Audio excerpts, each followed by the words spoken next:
please welcome John Murray. Thank you. Star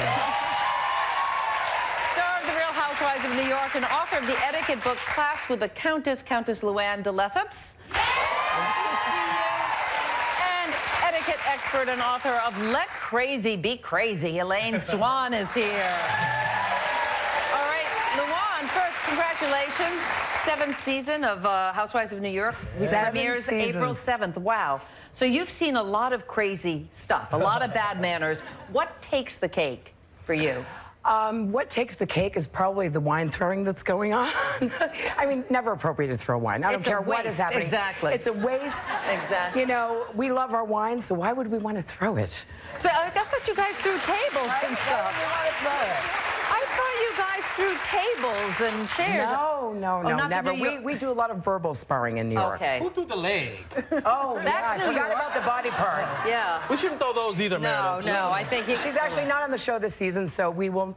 I can safely say we will not see body parts come off. Okay. All right. I can safely say that. So let's take a look at some of these problems that people have in terms of manners. First off, talking on your cell phone in public. Okay, we see it all the time.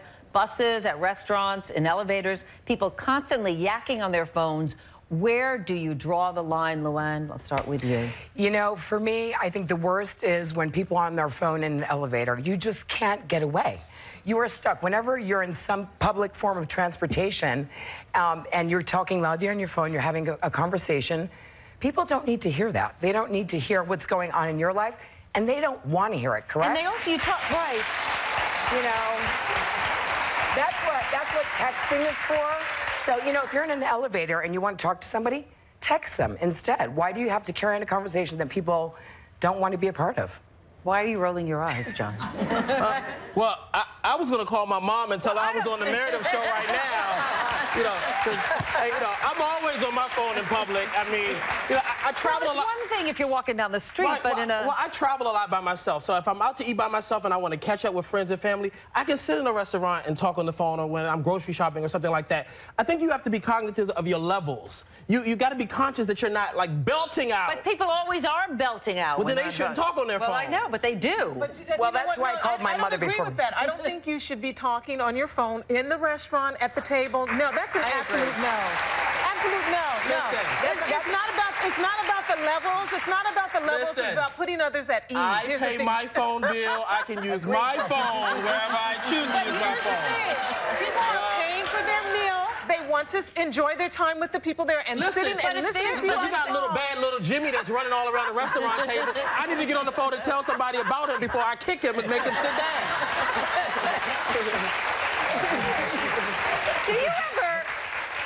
Do you ever pretend you're on the phone with someone? That's a good way to get away from someone you don't want to be like that. Yeah, absolutely. I don't want to, yeah. That's what you did to me when I saw you in the hallway this morning? I did not do that to you, no.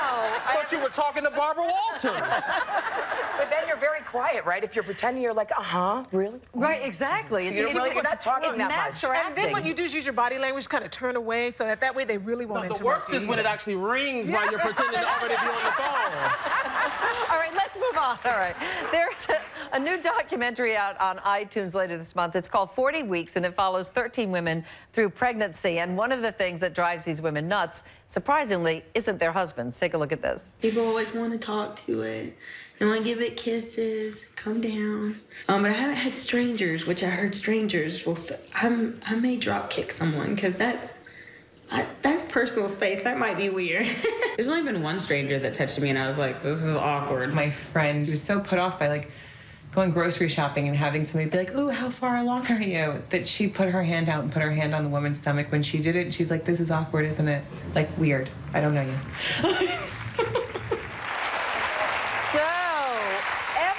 Okay to touch a pregnant woman's belly, Luann? Oh gosh, no. And you know, unless you're related and it's like your aunt that you haven't seen in ages, and she's like, oh my God, you know, you understand the aunt or a family member, but an absolute stranger coming up and touching your tummy is such a no-no. I think you can. You absolutely can touch someone's stomach if you're a stranger. But here's the thing: you have to ask first. Always ask. That's the thing. If you ask and say, "Oh, may I touch your belly?" That's great. I do it all the time with my friends. May I touch your belly? Oh no, not today. Or yeah, go ahead. You just ask. It's okay. I thought you meant right now, the way you were looking at me. I thought, wow. Meredith, can I touch Watch your belly. But you know, it's so funny because I was the opposite. I had had 4 miscarriages before I got pregnant with my son, Ben. And so I wanted everybody to, total strangers, you want, yes, you can all, wait till it kicks, you know. You had a touch me t-shirt on. Touch me, yeah. Just not creepy, not, you know, don't freak them out, but, you know. And what's the, how long should you linger? Not too long. Don't, so there is no lingering. Okay, That's the thing. There's no lingering. No lingering at all. Just a nice touch and go away. I'm not like you think the devil's inside. Exactly. Sort of like there's something sweet there. I mean, I've had my, It's just the connection. That's all. I think you have to have a lot of guts, really, right? Yeah. Women are already insecure about their pregnancy weight. You don't want to do anything else. Can I touch your derriere? That would be like That's a sexual harassment lawsuit. Whole another topic. Why is this different? A pregnant woman doesn't want to be harassed and either, then that's why she'll say it, whether or not she wants it. All right, next topic. Is chivalry dead? According to a recent study out of Northeastern University, men who perform acts of chivalry may actually be sexist.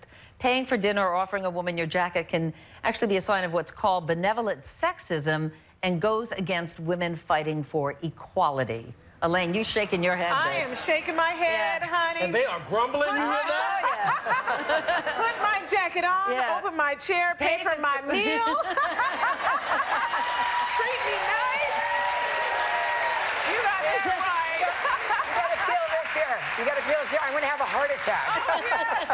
I'm gonna have a heart attack. Oh no, I mean, thank God there's still gentlemen in the world. Please, always continue being. You're welcome. You're welcome. Always, Joan.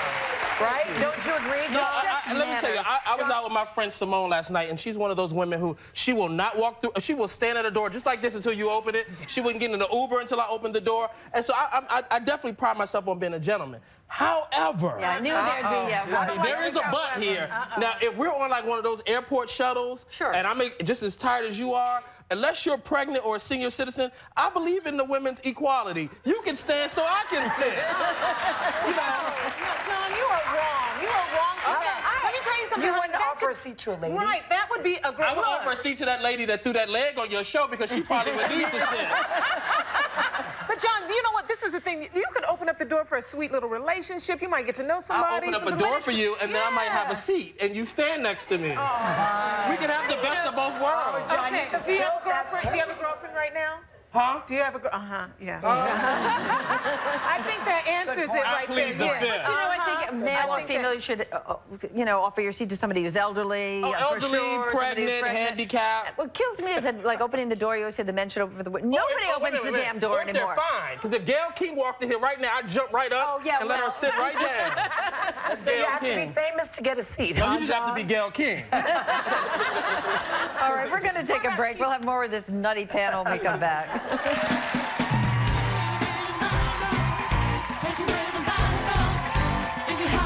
When you say something to somebody's child, you never know what Mama Bear or Papa Bear is going to rise up. That does happen. Some of those parents need to act like Cookie did on Empire and go upside those kids' heads with that We are back with our Mind Your Manners panel, the editor-in-chief of AlwaysAList.com, John Murray, star of The Real Housewives of New York City, Countess Luann de Lesseps, and etiquette expert and author of Let Crazy Be Crazy, Elaine Swan. All right, now applause. Proper manners. All right, next up on our list, airplane etiquette. According to a recent study conducted by Expedia.com, the #1 complaint of travelers is rear seat kickers. People cannot stand somebody who kicks their seat, and yet only 22% of people said that they would confront the person who was doing it. They just sort of sit there and stew. Oh, no. Not you have to let them know what they're doing. But because you never know what kind of crazy you're going to bump into. You have to approach it a little So soft. what do you do? So what you do is now they know they're doing it. So you just turn around and say, you know, I'm not quite sure if you know what you're doing, but you're kicking my seat. Can you stop? And if they don't stop, then you get the flight attendant to help you out. But, you know, we don't want incidents on the plane, but just let them know there's nothing wrong with telling a person behind you that they're kicking your seat. Okay. And also, you know, you have bags and you have kids, and I know what it's like moving around with a lot of moving parts. So sometimes it's an accident, and, you know, but of course, if someone is doing that to you, you say something. What if it's a kid? What if it's a little kid that's If it's kicking? a kid, Go to you the tell parent. the parent. Yeah, go to the Absolutely. parent. If it's a kid, you tell the parent. Good luck with that one. And if the parent doesn't, deal with them, then I'm gonna look at them and be like, stop it. Oh, I said, stop it.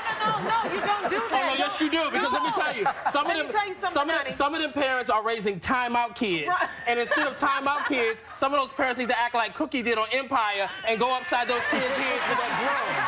That's why your kids kicking seeds out in public. But here's the thing. Here's the thing. That's great. Here's the thing. When you say something to somebody's child, you never know what Mama Bear or Papa Bear is going to rise right. up That out does of happen them. No, I get people's kids all the time. Let me tell you, I was in Do the... you say, may I talk to your kid, or you just... So, no, let me tell you, one time I was in the Walmart, and there was this grandmother, and her kid was just, and I said, may I? And she looked like God. You sense an angel. And I got that little kid together so good, and I said, don't act like that. She's spending all her good money on you, and here, apologize. Like, I'm sorry, Grandma. And I told her, I said, and if you act up again, she's gonna call me, and I'm gonna come back and get you again. Yeah, but the key to that is that you asked the grandma first. Yes. Right, you asked didn't go her to the first, kid. right. She was like, you know, had it at this point and was yeah. like, thank God you arrived. Sometimes you can catch just a little glimpse of them. All they want is a little discipline. But you know what? Let me tell you something, honey. Because It's the look. Sometimes it's the yeah, look. it's a Like, look. the look of death Yeah, they yeah. can, but if people catch you looking at their child funny or either saying anything to, they could really go. There was a story, a woman told a child to be quiet who was crying. Mom walks outside and literally follows the woman out to the parking lot and literally punches her teeth out. So you never know what kind of crazy you're going to unleash. that's a wackadoo. No, I had the same thing happen to me. I had a mother who was reprimanding my son. I went to pick him up at school, and she was literally in his face doing this, and yelling at him. Oh, yeah. What did you do? I pulled up, I got out of the car, I walked up to her, and I said, don't you ever I know you did. reprimand my child ever. If you have a problem with my son... Throw a glass of wine in your face. Yeah. No, even worse, I'll sick all the housewives.